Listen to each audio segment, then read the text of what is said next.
Io vedo ogni giorno non sembra triste, una vita tra la gente, ma è sempre solo. Una maschera non porta, la sua anima è pura, del buio ha paura, come della città spenta, la strada è la sua realtà. Eppure un tetto ce l'ha, ma un matto frontiere non ha. E solo lì ritrova una sua dignità. Si fa chiamare Dada, dove quando sia nato non si sa. Un matto non ha età, solo in piazza gli è concessa una identità. Di giorno il sorriso non perde, nella frenesia il suo io si confonde.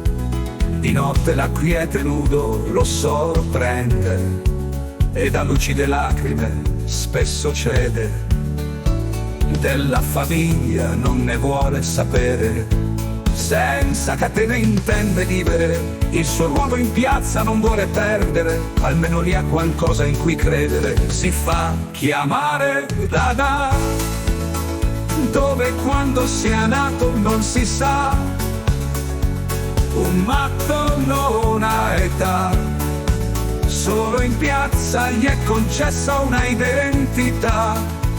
Con aria astratta vive tra gente distratta, tra chi lo aiuta e chi lo maltratta, ma preferisce di gran lunga questa vita ad un'amorevole gabbia dorata. Ha dei problemi evidenti, ma talvolta ragiona la sua mente e rifiuta categoricamente di abbandonarsi a un destino assente. Cerca come fosse niente di ritagliarsi un angolo in questo presente, e che nessuno pensi neanche lontanamente che sia soltanto un perdente.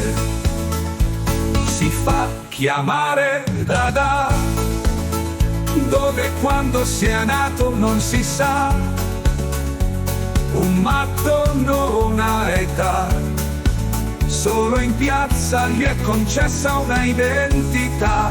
Anche se per la sua comunità è bonariamente il tonto della città, quella animata quotidianità, tra gesti affettuosi e ilarità, gli appare nella sua verità come un barlume della tanto agognata normalità.